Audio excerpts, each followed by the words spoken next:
After using electric scooters for a little while now, I was beginning to get used to the speed. It is a bit difficult at first because it feels like you are going a lot faster than you are, but after a while it starts to seem normal.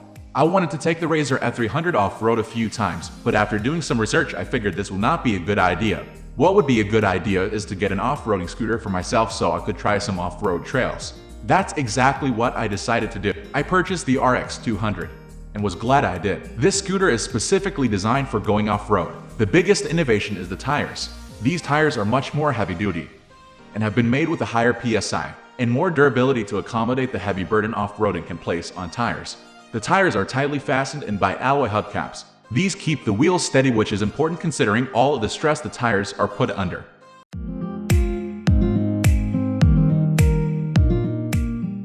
Very strong motor for an electric scooter. The motor has a higher torque than the traditional motors, which helps drive the scooter with more power. The ride might not be completely smooth, but then again off-roading never is. Considering this, I would say the scooter is very smooth and quiet for the amount of work it has to do. I was expecting it to be very loud when I purchased it. When I think of off-road, I immediately think, wow, this is going to be a lot of noise. But I was pleasantly surprised by it. I think this would be great for kids that like to play in the backyard rather than in the street. Customers love this off-road scooter. Of course, this review would not be complete if we didn't look at the other reviews made by Amazon customers.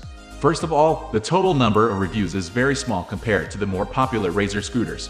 I think this product was designed for a very specific market as a niche product, and for this reason not a lot of people bought it overall. An overwhelming majority of people gave the scooter 5 stars. But I decided to take a look at the 1- and 2-star reviews as well. There were only a few of these reviews to work with, so I tried to see what I could find. What I found was that the big complaint people had was about the battery pack. A motorized scooter is even far cheaper than a bicycle. This seems to be a consistent theme with Razor, and is worth thinking about. I personally have had no issues with the chargers, but if you had in the past, this is possibly a reason not to try this one. If you have had no issues with batteries in the past, and have had good experience with the Razor customer service, this should be a good purchase for you. Another review that caught my eye was someone saying that you should just save up and buy a moped.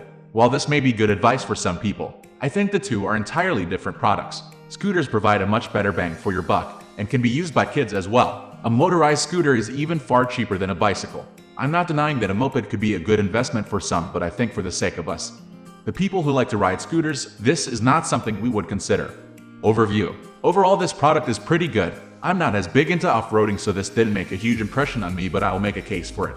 If your kids like to play on the grass instead of the street, this is a good product. If you have a big backyard, this would be a good product as well. There are many people that the RX200 would work for, and it is definitely a good product to fit its recommended use. We are going to end this video right away. If you have any query or information to share, please leave a comment. Thanks for watching.